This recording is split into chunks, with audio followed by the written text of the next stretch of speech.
거기 13번의 도시개발법, 도시개발구역으로 지정할 수 있는 규모에 대한 설명 중 틀린 것은, 이거는 우리가 다 외웠다고 보고 작은 함정이 뭐냐면 도시적 외의지역은 얼마인가? 30만 제곱미터 이상.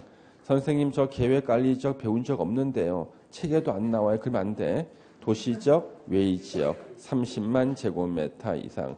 단 10만 제곱미터 이상만 돼도 도시개발구역으로 지정할 수 있는 예외가 있더라. 조건 두 개를 갖춘 경우에 초등학교 용지 확보, 4차로 이상 도로 설치. 그랬을 때는 도시적 외의지역이라도 10만 제곱미터 이상이면 도시개발구역 지정할 수 있다.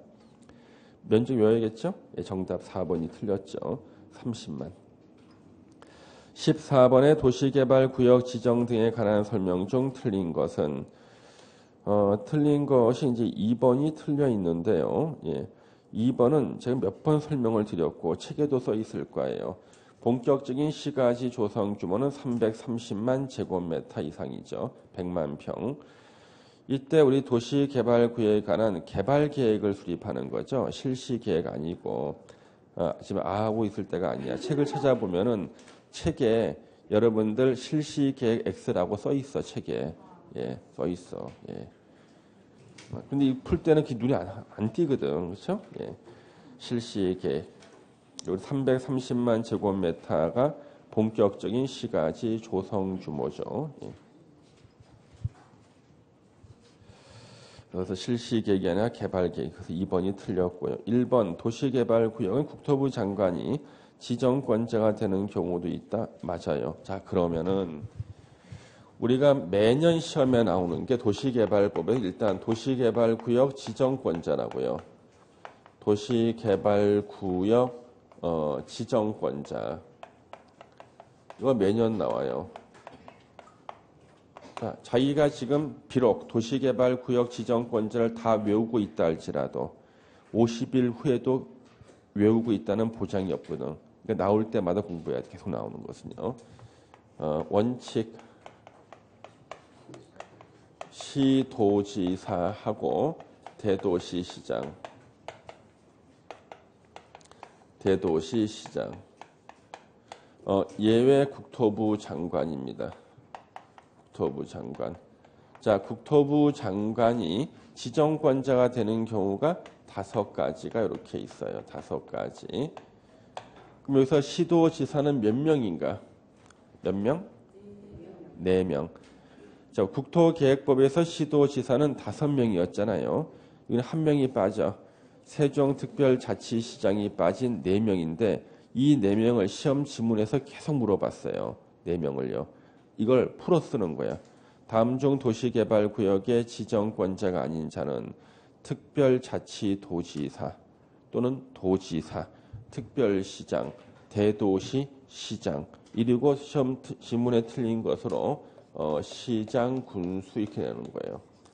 자, 시장, 군수는 지정권자가 안 되죠. 시장 중에서 대도시, 시장만 지정권자가 되는 거예요. 권자. 그 다음에 예전에 더 쉽게 나온 적도 있어. 시장, 군수, 구청장 나왔어요. 구청장 절대 지정권자 안 돼요. 그 다음에 요 국토부 장관이 지정할 수 있는 경우 5가지 시험에 많이 나왔습니다. 천재지변이 있을 때. 천재지변이 뭐예요? 이 문제가 시험에 나오면 천재지변. 천재지변. 자, 국가가 도시개발 사업을 시행할 때. 3번째, 협의가 되지 않았을 때. 무슨 협의인가? 도시개발구역이 2개 이상 시도나 대도시에 걸쳤을 때, 그때는 시도지사와 대도시시장이 협의로 지정할 사람을 정해야 되는데, 협의가 안 됐을 때는 국토부 장관이 지정할 자를 정해주는 게 아니라 지가 직접 도시개발구역을 지정한다야. 예. 그 다음에 4번째, 정부 출연기관의 장이나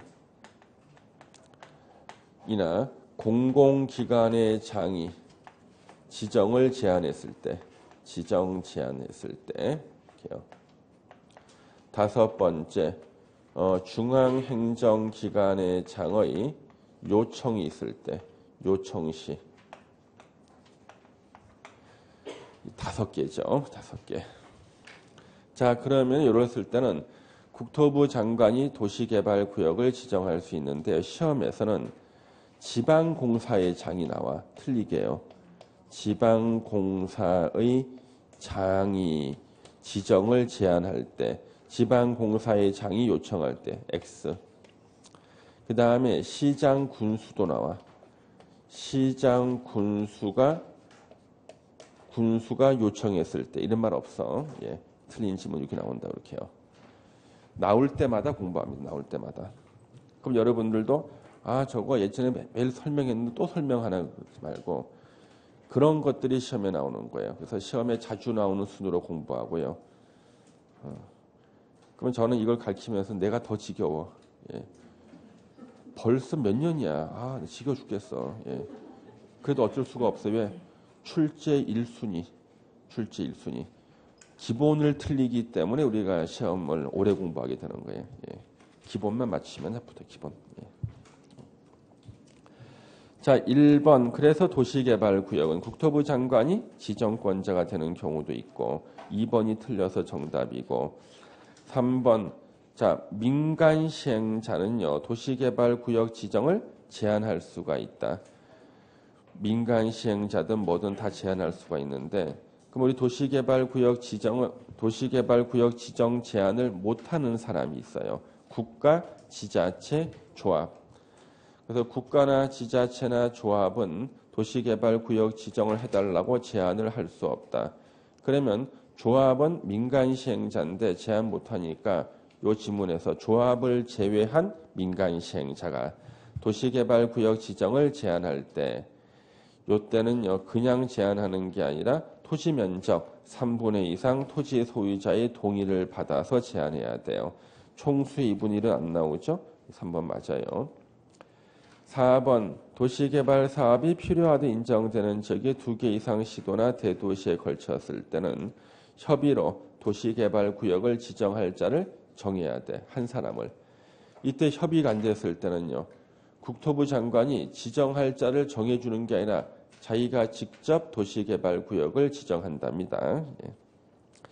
5번은 지정해제입니다. 도시개발구역 지정 고시된 날부터 3년 내 실시계획 인가를 신청하지 않았을 때 3년이 되는 날에 다음 날에 도시개발구역 지정은 해제된 것으로 본다. 15번 토지상환 채권이 있습니다. 자, 토지상환 채권은요. 수용보상금을 현금 대신에 도시개발 사업 끝나고 나서 새롭게 조성된 토지나 건물 예를 들면은요. 아파트 한 채로 받겠다. 이런 사람이 있으면 이것을 증명하기 위해서 종이를 한 장 줍니다. 이게 토지상환 채권이에요. 그러면 토지상환 채권은 토지 소유자가 원할 때 발행하는 거예요. 직권으로 발행하는 게 아니라 토지 소유자가 원하는 경우 토지상환 채권 발행.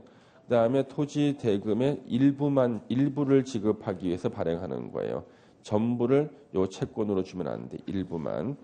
그리고 요 토지 상환 채권 상환자가 들어가죠. 상환자가 들어가는 것은 다 기명증권이다. 자, 그러면 여기서 틀린 거 찾기 1번. 자, 모든 시행자가 다 발행할 수가 있지만요. 우리 불안한 시행자가 민간 시행자예요. 민간 시행자가 발행할 때는 금융기관에 지급 보증을 받아야 되지만 LH공사는요. 부도의 우려가 없으니까 지급 보증을 받지 않아도 됩니다. 예. 요즘에 보니까 저한테 의견을 물어보겠다 전화가 와요. 요즘에 보니까 질문 내용을 봤더니 추석 전에요.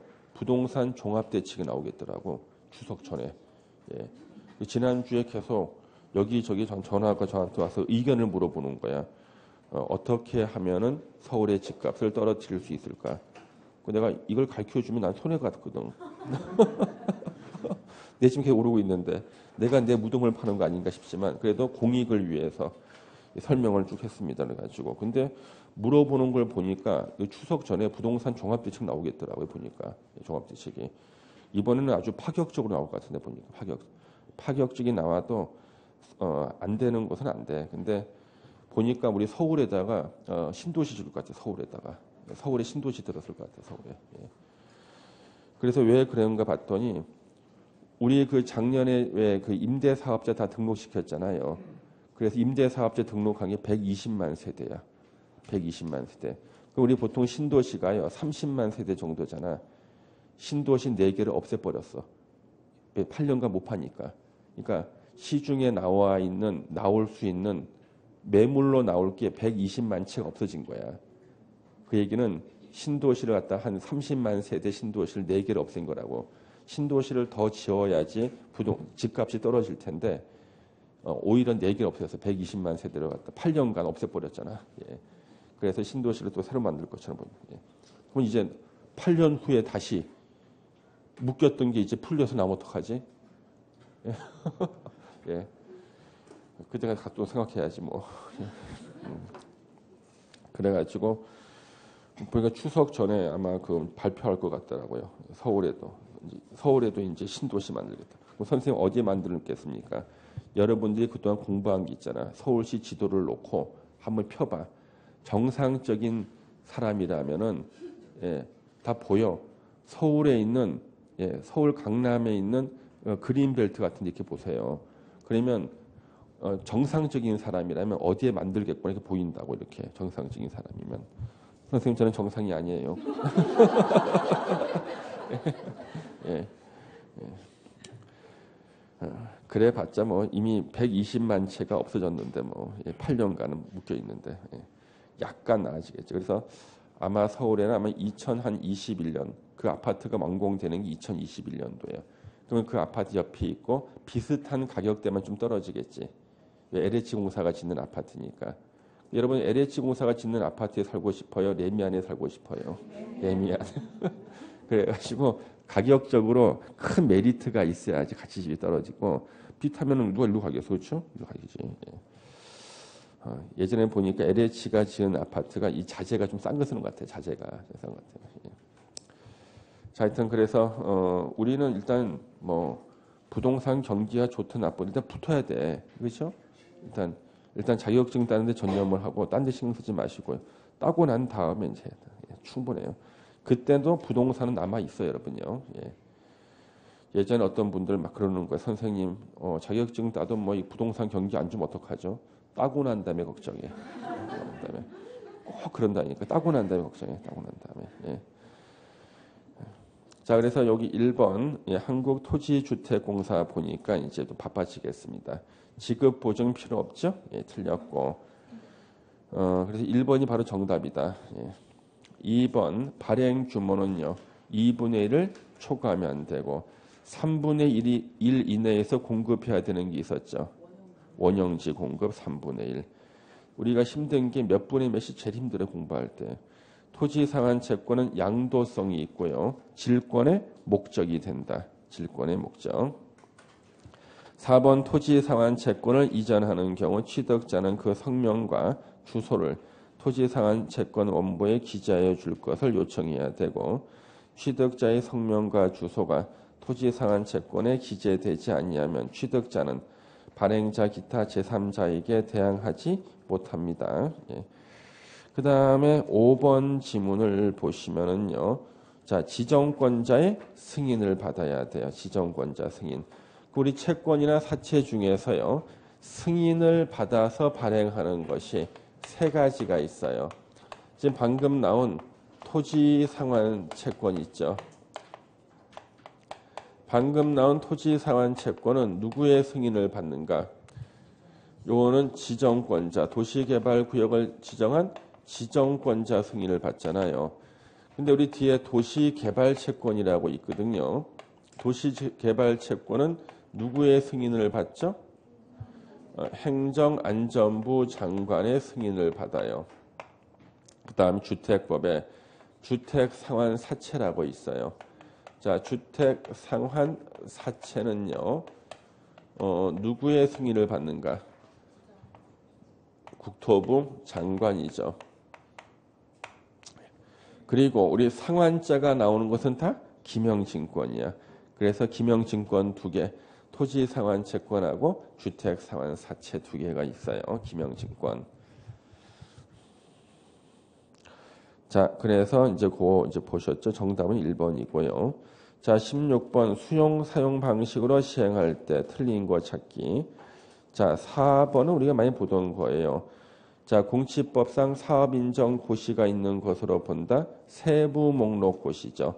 도시개발법에서 상세한 수용의 대상이 되는 상세한 목록을 고시했다.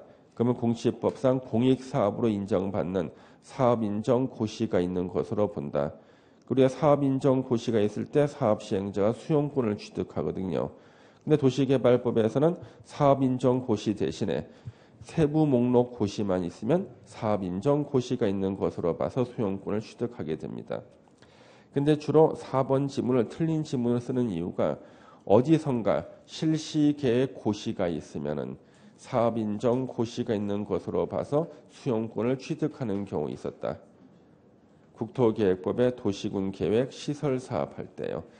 국토계획법에서 도시군 계획 시설 사업에서는 실시계획 고시가 있으면 사업인정 고시가 있는 것으로 본다였죠. 헷갈리다고 4번을 틀린 지문을 쓴 거죠. 정답 4번. 1번 시행자가 수용이나 사용할 수 있고요. 2번은요. 민간 시행자한테도 수용권 줍니다. 단 조건을 충족시켜야 돼. 토지 면적 3분의 2 이상 토지를 소유해야 돼. 총수의 2분 이상의 동의를 받아야 돼요.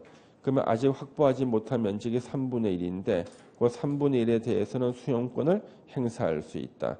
근데 민간 시행자라도 조합은 이런 조건이 필요가 없어요.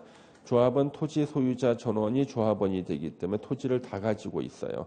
이런 조건 필요 없습니다. 3번 우리 공시법을 준용하는 게 원칙이고요. 5번의 재결 신청 기한은 공시법은 1년 내에 재결 신청해야 된다. 수용 보상금에 대해서 협의가 안 되면 재결 신청 1년 내에 해야 되고요. 근데 도시개발법은요. 1년 내가 아니라 사업 시행 기간 종료일까지 해야 됩니다. 자, 17번은요. 우리 수용 방식에 의해서 시행할 때 조성 토지 공급 방법이 나왔는데요. 올해 예상 문제가 바로 추첨 방식하고 수의 계약 방식 언제 쓰는가, 그렇죠? 추첨은 언제 하고 수의 계약 언제 하는가 다 외워야 되죠. 예, 우리 예상 문제니까. 이 문제가 이제 그 종합 문제네. 공공택지 추첨의 방법 제비뽑기. 공개 경장 입찰로 하는 것이 원칙이고 학교 용지는 반드시 줘야 될 것은 수의 계약. 국민주택 규모 이하는 추첨. 그러니까 4번 틀렸네. 그렇죠? 국민주택 규모 이하의 주택건설 용지는 추첨이니까 4번 틀렸고 종전 토지 소유자로서 시행자에게 토지를 양도한 자. 이 사람은 대신 다른 땅을 줘야 돼. 대토. 이때는 수의 계약으로 공급할 수가 있습니다. 정답 4번. 자, 18번에 이제 환지 계획이 나오는데요. 틀린 거 찾기. 4번이 틀렸거든요. 4번이요. 왜 이런 건 없어? 환지 계획을 작성했을 때 토지 소유자의 동의를 받으라는 내용 자체가 없다니까. 환지 계획 작성할 때 토지 소유자의 동의를 받으라는 조문이 없어. 근데 이 조문을 갖다가 딱 이렇게 틀린 지문 써놓으면 너무나 부드러워. 너무 부드럽지 않습니까? 예. 그러면 이 문제를 내신 교수님께서는 왜 이렇게 부드러운 조문을 만들었는가? 학생들은 어디선가 환지 방식일 때 면적 3분의 2, 총수 2분의 1을 들었거든. 환지자 들어가는 것을. 어디서 들었는가? 개발 계획을 수립할 때 환지 방식일 때는 개발 계획 수립할 때는 토지 면적 3분의 2, 총수 2분의 2 이상의 동의를 받아서 개발 계획을 수립해야 된다. 우리 잠시 우리 기본서를 찾아서 보면은 여러분들이 얼마나 별표를 많이 해놨는지 한번 찾아보겠습니다. 예.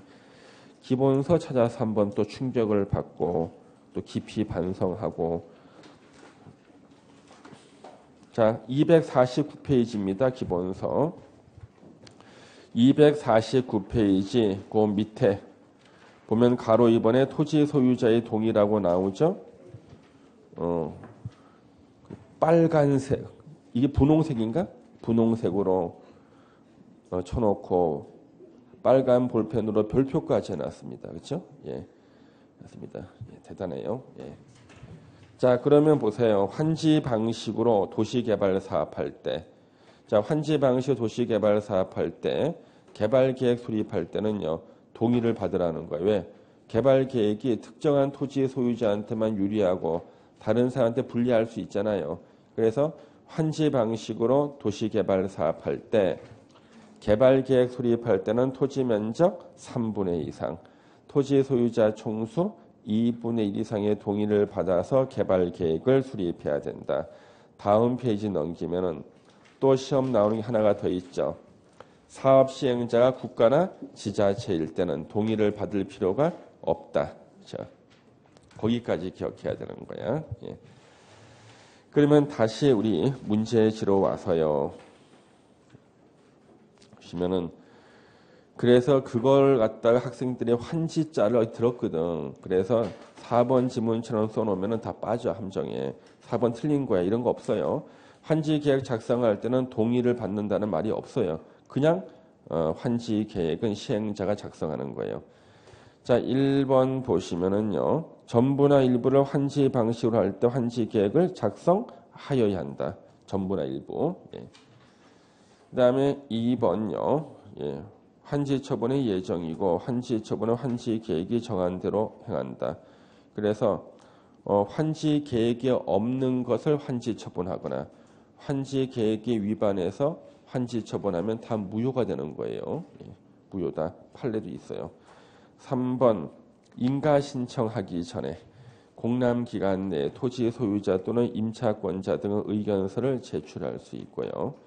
5번 환지계획 인가권자, 이긴 또 시험 문제지. 특별자치도지사, 시장, 군수, 구청장이다. 그러면 환지계획 인가권자를 틀리게 지정권자로 낸다고요. 그럼 도시개발법에서는 인가라는 말이 3번 나와. 3번. 첫 번째 인가, 도시개발조합 설립 인가, 예, 지정권자. 실시계획 인가권자, 지정권자. 환지계획 인가권자는 지정권자 아니라 특별자치도지사, 시장, 군수, 구청장입니다. 예. 많이 들어봤습니다. 예. 자, 19번 이제 정비법인데요.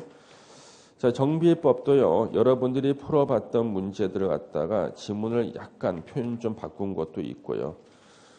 왜 그러냐면 일단 정비법이요. 여러분들이 풀어봤던 문제가 가장 출제할 확률이 높은 문제 지문들입니다. 그래서 이걸 갖다 다시 넣어놨고 약간 바꾼 것도 있고 그래요. 그럼 여기 있는 지문들은 다 달달달달 외워야 되죠. 예. 다 시험에 나오는 것들이니까. 임시 거주 시설은요. 작년까지는 임시 수용 시설이었어요. 엄청난 비판이었습니다. 아니 재개발 지역이나 주거환경 개선 사업하는 곳에 사는 사람들 무슨 난민도 아니고 예? 예, 난민도 아니고 말이야. 그래서 임시 거주 시설로 바꿨습니다. 그러면 이 임시 거주 시설에 대해서 시험에 나오는 지문은 요 5개예요. 5개. 그러면 이 5개의 지문이 제일 중요하고 실제 시험 나온 것도 이거고 교수님들이 다른 데서 출제한 문제를 다 모아도 이 지문이야. 똑같아. 그럼 우리는 이 문제를 계속 풀어야 되는 거예요. 예. 이 파트를 맞추기 위해서는요. 예. 다른 지문이 혹시 나온다 그래 그거는 정답을 찾는 결정적인 지문이 없어요. 공부할 때도 정답이 되는 지문을 공부해야죠. 옳은 거 찾기, 틀린 거 찾기 할 정답이 될 것들. 1번 2개 사업이죠. 주거환경 개선 사업과 재개발 사업할 때요. 임대주택 등의 임시시설에 임시로 거주하게 하거나 주택자금 융자 알선을 해야 되고요. 2번 자, 국가 지자체나 공공단체 개인의 시설이나 토지를 일시 사용할 수가 있고 그 다음에 국가나 지자체 같은 경우는요. 지가 신청받았다 그러면 거부하지 못합니다.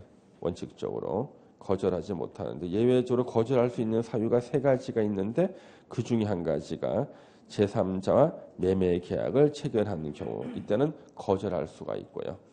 4번은 재건축이 아니죠. 재개발 사업 시행자는 사업 시행으로 이주하는 상가 소유자가 아니지 상가 세입자. 2 군데 틀렸죠. 사용할 수 있도록 정비구역이나 또는 정비구역 인근에. 선생님, 그러면 정비구역에서만이고 정비구역 인근 아니지 않습니까? 아니야. 법조문 찾아봐. 정비구역 인근에도 해요. 임시상가 설치할 수 있다. 틀린 것은 재개발 사업의 시행자가. 상가, 세입자 두 군데 틀린 거예요. 5번 지자체를 제외한 공공단체나 개인한테는 손실을 보상해 줘야 돼. 예, 그 사람 땅 써가지고 임시 거주시설 설치한다고 공공단체나 개인의 땅을 썼다. 국가나 지자체 땅 썼을 때는 보상해 줄 필요가 없는데 지자체 제외한 공공단체나 개인의 시설을 썼을 때는 손실을 보상해 줘야 돼. 그래서 보상해야 되고 보상은 협의로 하는 게 원칙이에요. 협의가 안 되면 재결 신청할 수 있고요. 자, 20번에 이제 조합 설립 추진위원회가 나왔는데 틀린 거 찾기. 1번 조합을 설립할 때는 위원장 포함한 5명 이상의 추진위원회 위원 운영 규정에 대해서 과반수 동의를 받아서 추진위원회 구성에서 시장, 군수 등의 승인을 받아야 됩니다. 그래서 조합을 설립할 때는 먼저 뭐부터 하라는 거예요? 추진위원회를 구성해서 시장, 군수 승인을 받아라. 2번 추진위원회 구성에 동의한 토지 등 소유자는 조합 설립에 동의한 것으로 본다. 2번 지문이 생긴 지 몇 년 됐어요. 정비 사업에 대해서 공공 지원을 할 때, 자, 공공기관이 이제 지원을 합니다. 이럴 때는 복잡한 추진위원회 먼저 만들고 조합 설립 따로 하고 시간과 비용 많이 들죠. 그때는 지네들은 추진위원회 안 만들고 바로 조합 만들겠다는 거예요. 추진위원회 구성하지 아니할 수 있고. 4번 추진위원회가 업자를 선정할 때는요. 현재 4번 지문은요. 그 전전에 있던 조문이야. 올 2월 9일 이전에 있던 조문도 아니고 그 이전에. 그러니까 뒤로 2번 바뀐 거야 이게. 뒤로. 이 이후에 이 조문 이후에 2번 더 바뀌었어요. 2번이나 이게. 그래서 지금 4번 지문은요. 정비사업 전문관리업자를 선정하는 경우에는 추진위원회 승인을 받은 후까지는 맞아. 추진 승인을 받은 후 경쟁 입찰 또는 수의 계약 방법으로 선정해야 된다요. 예.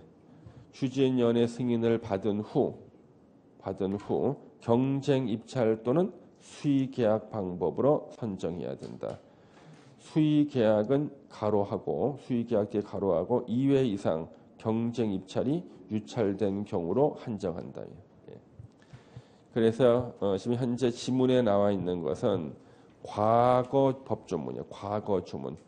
지문에 나와 있는 조문이 2번 바뀌어서 변신한 게 현재 우리가 공부하는 조문. 예. 그래서 4번이 틀려 있고요. 5번 추진위원회는 업무 총회 보호 조합이 포괄 승계죠. 시험에 다 나왔던 지문들 5번 지문도. 자 21번은요. 정비 기본 계획에 포함해야 되는 사항에 해당하지 않는 거. 이 중에서 우리가 공부했던 거 정비 사업의 기본 방향, 건폐율 용적률에 대한 밀도 계획, 도시의 가격적 재정비를 위한 기본 방향 이런 건 아는데 좀 낯선 것이 1번하고 3번 지문이라고요. 1번 어디 나오는가? 정비 기본 방침에 나와. 정비 기본 계획이 아니라 정비 기본 방침에 나오고요. 3번 지문 녹지 조경 등에 관한 환경 계획, 이거 정비 기본 계획에 나옵니다. 정비 기본 계획 내용은 한 2년에 한 번 정도는 시험에 나와요. 외워야 돼. 정비 기본 계획 내용 자주 읽어서 외우셔야 돼. 22번에 주거환경 개선 사업 단독 문제로 많이 나오는 거죠. 예, 틀린 것은 정답 4번인데요. 4번. 우리 4번은 너무 쉽다. 세입자 세대수가 토지 등 소유자 2분의 1 이하인 경우에는 세입자 동의를 거치지 아니할 수 있다. 예, 정답이 4번인데요. 1번은요. 자력 방식으로 시행하든 뭘로 하든 시장, 군수 등은 항상 사업 시행자가 돼요. 1번 맞다. 2번 관리 처분 계획 방식까지 규정에 따른 방법으로 관리 처분 계획 방식의 규정, 방식의 규정에 따른 방법으로 시행하는 주거 환경 개선 사업. 뭐 까지는 안 넣어도 되는데 까지를 이렇게 넣어놨네. 예. 관리 처분 계획 방식의 규정에 따른 방법으로 시행하는 주거 환경 개선 사업은 시장, 군수 등이 직접 시행할 수도 있고 토지주택공사 등 두 명을 말하죠. 토지주택공사와 지방공사 두 명을 말합니다. 시행하게 할 수도 있고 수용 방식 규정에 따른 방법으로 자 그러면 1번 지문은요. 자력 방식 시행하는 경우 자력 방식이 아니고 나머지 3개 방식 총 4개 방식이 있잖아요. 4개 방식 다 맞아 1번 지문. 2번 지문은요. 역시 이거는 관리 처분 계획 방식도 되지만 뭐 자력 방식이든 뭐든 다 할 수 있습니다. 이거. 예. 그러니까 주어를 다양하게 써놓은 거예요. 다 할 수 있는 겁니다. 어차피. 3번 수용 방식일 때는 토지 등 소유자 3분의 2 이상 동의와 세입자 세대에서 과반수 동의를 얻어야 된다. 수용 방식, 관리 처분 계획 방식, 환지 방식일 때 3번 적용되는 겁니다. 그러니까 자력 방식만 빼놓고. 예.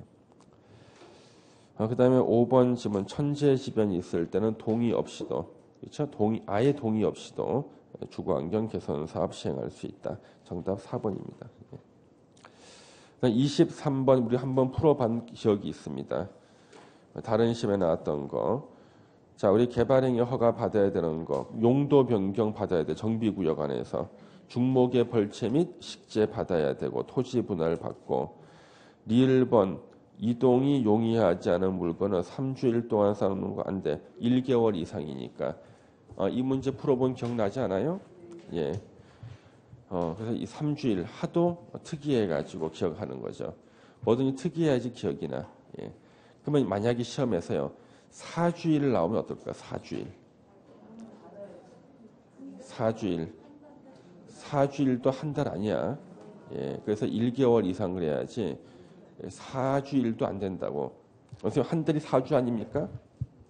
그건 여러분 생각이고 4주일은 한 달 아니에요, 여러분요. 그래서 1개월 이상이란 말이 꼭 나와야 돼요. 3주도 물론 안 되지만 4주도 안 되는 거예요. 예. 1개월 이상. 자, 24번 준공인가 등에 대한 설명으로 틀린 거 찾기. 자, 정답은 2번인데요. 정비구역 지정은 준공인가 고시가 있은 날의 다음 날에 해제된 것으로 본다. 다음 날 빠졌죠? 예. 아가 아니라 정비법하고 도시개발법에는 항상 다음 날을 조심해야 돼. 다음 날을요. 예. 항상 다음 날 조심해. 다음 날. 그래서 2번 정비구역 지정은 준공인가 고시가 있은 날에 다음 날에 해제된 것으로 본다. 그러면 이때 해제는요. 목적사업 달성으로 해제가 되는 거예요. 목적사업 달성으로. 정비사업이 무사히 끝났다. 언제 할 수 있나? 준공인가 받았을 때. 그 다음 날에 해제된 보고 우리가 또 열심히 공부했던 거 목적사업 달성 불능으로 해제되는 거 있었죠. 의무적 해제, 임의적 해제 있었죠. 정비구역. 그럼 목적사업 달성 불능 해제죠. 그 다음 거기 보시면은 3번 지문 요것이 지금 2번하고 3번 지문이요. 올해 신설된 법조문이에요. 작년까지 없었다고. 2번하고 3. 물론 2번은 틀려서 정답이고 3번 보시면 정비구역의 해제는 조합 존속에 영향을 주지 아니한다. 선생님 정비구역이 해제가 되면 조합 설립 인가가 취소된다 그랬잖아요.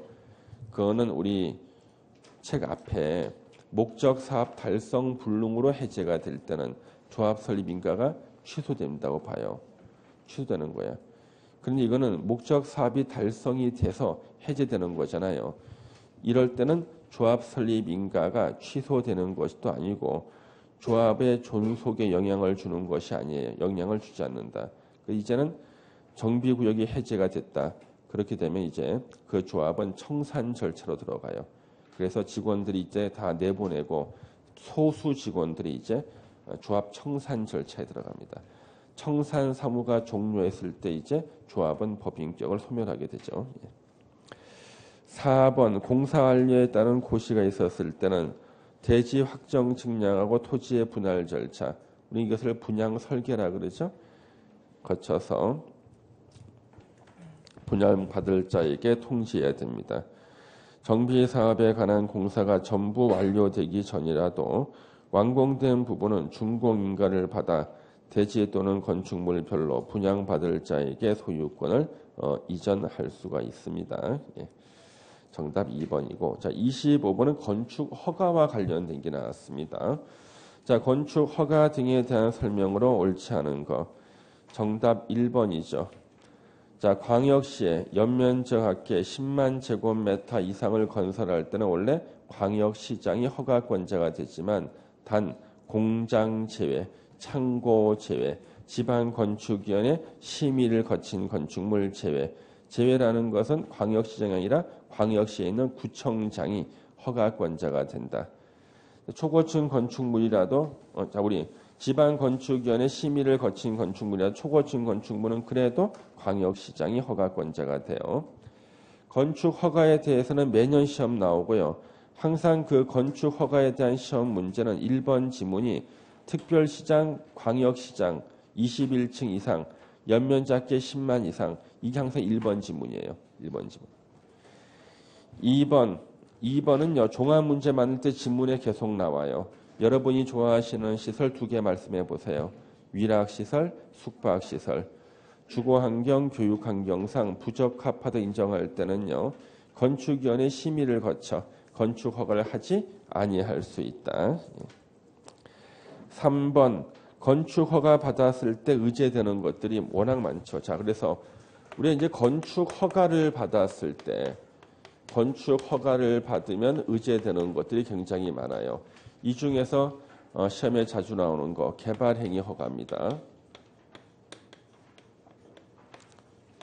건축 허가 받으면 개발행위 허가 받은 것으로 본다예요. 그래서 건축 허가를 받으면 국토계획법상 개발행위 허가 받은 것으로 본다. 그런데 요건 있는데 요 반대는 없다 그랬죠. 국토계획법상 개발행위 허가 받았을 때 건축법상 건축 허가 받은 것으로 본다. 이 말은 없어요. 근데 우리 건축 허가 받았을 때는요. 공사용 가설 건축물, 공사용 가설 건축물의 축조 신고한 것으로 본다. 축조 신고한 것으로 본다. 우리가요, 그 공사 현장 있잖아요. 그죠? 건축한 현장 지나가면은요, 공사용 가설 건축물이 있어요. 어떤 게 있습니까? 공사용 가설 건축물. 예? 쇠 파이프로 세워놓고 사람들이 올라가가지고 못질도 하고 다니게만. 그게 공사용 가설 건축물이에요. 그 다음에 아저씨들이 거기서 옷을 또 갈아입는 데도 있습니다. 예. 예전에 제가 어릴 때 우리 집을 갖다가 부시고 2층 집을 올릴 때요. 공사용 가설 건축물인지 몰랐어. 딱 설치해 놨는데 아저씨들이요. 가방 들고 아침에 딱 출근하십니다. 거기서 옷을 싹 갈아입고 작업복 갈아입고 일을 하셔요. 예. 그 퇴근할 때는 다시 거기서 샤워 딱 하시고 옷 다시 입고 딱 퇴근합니다. 그죠? 예. 거기 공사용 가설 건축물에 다. 요거 축조 신고한 것으로 봐. 그래서 우리가 길에 지나갈 때 공사 현장에요. 쇠 파이프를 이렇게 서로 연결해 가지고 가설 건축 만들어 놨잖아요. 그거 다 축조 신고한 것으로 봐. 그다음에 건축 허가 받잖아요. 도로 쪽에 보니까 벽돌 같은 거 막 쌓아 놨더라고. 도로. 이거 뭐야? 도로 조명 허가. 도로 조명 허가 받은 것으로 봐. 이거 외에도 굉장히 많지만 우리 기출 문제에서 자주 나오는 지문이 요 3개. 이거 외에도 건축 허가 받으면 농지 전용 허가 받은 것으로 본다. 산지 전용 허가 받은 것으로 본다. 다 나오는데 특히 이런 것들이 지문에 자주 나오고 있어요. 그 다음에 4번 지문. 내가 이 대지에 이 건물을 지으려고 건축 허가 신청한다면 허가 내주겠습니까? 사전 결정 신청. 허가 내주겠다. 사전 결정 통지 통지받고 나서 2년 내 정식으로 건축 허가를 신청해야 되고요. 2년 내 건축 허가를 신청하지 않으면 사전 결정의 효력이 상실된다 그랬죠. 2년 내 건축 허가 신청이 2년 내 공사 착수 아니에요. 건축 허가를 받고 건축주를 변경한다. 이때는 다시 허가 받는 게 아니라 건축주 명의 변경 신고만 하면 돼요. 정답은 1번이고요. 26번에 대지와 도로와의 관계 나오죠. 우리 대지와 도로와의 관계는 거의 매년 시험 나와요. 중개사만 매년이 아니라 다른 시험도 다 매년이에요. 그리고 대지와 도로와의 관계에서 쓰는 지문은 다 합쳐봤자 15개 지문도 안 돼. 대지와 도로와에 쓰는 지문요. 이 15개의 지문을 갖다가 여기저기 15개에서 5개 지문을 뽑아서 여기서도 시험 내고, 예? 주택관리사 시험도 내고, 감정평가사 시험도 내고, 학생들 중간고사 문제도 내고 계속 그래요. 15개 정도 지문이라고요. 자, 그 중에 우리 5개 보겠습니다. 대지와 도로와에 관한 설명으로 옳지 않은 거. 1번, 건축물의 주변에 허가권자가 인정한 유원지가 있다. 유원지, 공원, 공지가 있을 때는 그쪽으로 출입할 수 있죠. 이럴 때는 도로에 2m를 접하지 않아도 된다. 그래서 우리는 항상 봤던 그림이 있어요. 도로가 이렇게 있고요. 이쪽에 대지가 이렇게 있고요. 예. 요 대지에 건물을 짓고자 한다. 그러면 요 도로에 2m 이상을 접해야 되는데 이때 도로는 자동차 전용 도로면 안 되는 거예요. 건축법상 도로. 보행도 가능하고 자동차 통행도 가능한 도로에 2m 이상을 접해야 된다. 그런데 이쪽이 만약에 공지나 공원이나 유원지 누구나 출입이 가능하다. 이 접해 있을 때 이쪽으로 출입하면 되니까 2m 접하지 않아도 된다. 그 다음에 출입에 지장이 없는 경우, 예를 들면 여기가 요역지, 여기가 승역지다. 일로 출입하면 된다. 출입에 지장 없을 때. 요때도 2m 접하지 않아도 되고, 이 건물이 만약에요, 농막이었다. 농막. 농지법에 나온 농막. 농막은 뭐냐면요, 농사를 짓다가 해가 졌네. 어떻게 해야 돼? 1번, 길바닥에서 잔다. 2번, 잠시 비를 피우고 자다 올 수 있는 곳이 있다. 농막이야, 농막. 예. 농막은 농사 짓고 필요하기 때문에요. 2m 접하지 않은 맹지에도 농막을 지을 수가 있는데, 만약에 이렇게 농막을 지을 때 1번, 진짜 잠시 비만 피하게 짓는다. 2번, 좀 이쁘게 짓는다. 이쁘게. 농막이 마음에 들어서 농지가 같이 팔리기도 해. 그게 마음에 들어가지고요. 예. 자, 이거죠, 이거. 근데 이때 이 건물이 연면적 합계 2,000제곱미터 이상일 때는요. 요때는 도로 폭이 6m 이상 도로에 4m 이상이 접해야 되는 거예요. 만약에 이 건물이 공장일 때는요. 3,000제곱미터 이상일 때다. 근데 만약에 이 건물이요, 사람이 별로 안 사는 작물 재배사나 축사 같은 거는요, 원칙대로 2m만 접하면 돼. 예. 사람이 별로 안 사니까. 예. 자, 그래서 거기 1번 보셨고, 2번 연면적지가 3,000제곱미터인 작물 재배사. 이때는요, 3,000 이게 중요한 게 아니죠. 작물 재배사니까 사람 별로 안 살아. 2m만 접하면 되는 거예요. 2m만. 3번 문제가 작은 함정이야. 3번 함정 빠지는 사람들은 공부를 조금 한 사람이야. 전혀 안 하면 안 빠져. 조그만 사람이야. 많이 하면 또 안 빠져. 예, 조그만 사람이 제일 위험해요. 예. 자, 도로를 지정할 때는요, 이해관계인의 동의를 받아야 되는데, 도로를 폐지할 때는 이해관계인 역시 동의를 받아야 돼. 둘 다. 도로 지정이든 도로 폐지든 이해관계인의 동의를 받아야 되지만, 도로를 지정할 때는 이해관계인을 동의를 받지 않아도 되는 예외가 있더라. 예외. 이해관계인이 해외에 오랫동안 거주하거나 또는 주민이 오랫동안 사실상의 통로로 사용했을 때, 이때는요, 이해관계인의 동의 없이 도로를 지정할 수가 있거든요. 학생들이 힘들게 외워놨던 지문 앞에다가 던져줬어요. 주민이 오랫동안 통행로로 이용하고 있는 사실상의 통로로서 조례로 정한 것은 이해관계인의 동의를 받지 아니하고 건축위원회 심의를 거쳐까지는 괜찮은데 도로를 폐지할 수 있다? X. 폐지할 때는 무조건 이해관계 동의를 받아야 돼. 도로를 지정할 수 있단 맞아. 이해관계인의 동의 안 받고 도로를 지정할 수 있는 경우인데 이것을 도로를 폐지할 수 있는 경우에 써놓은 거예요. 그래서 도로를 폐지할 때는 무조건 이해관계인의 동의를 받아야 되고 도로를 지정할 때 받지 않는 경우가 있다. 바로 그것이 두 가지 경우. 이해관계인이 해외에 거주하는 경우. 두 번째, 주민이 오랫동안 사실상의 통로로 사용하는 경우. 3번 틀려 있고요. 4번 면적 5,000제곱미터 미만인 대지에 공장을 건축할 때 자, 조경을 하지 않아도 되는 경우 4번 나왔죠? 조경 의무가 면제되는 경우. 5번 지문 지겹게 많이 나왔어요. 기출문제. 도로면이야. 지표면이 아니라 도로면부터 높이 4.5m, 화물 트럭의 최대 적재 높이. 문을 열고 닫을 때는요. 건축선의 수직면을 넘는 구조에서는 안 된다. 안으로 당겨 열거나 이다지문을 설치해라. 그런 뜻입니다. 잠시만 쉬었다 계속하겠습니다.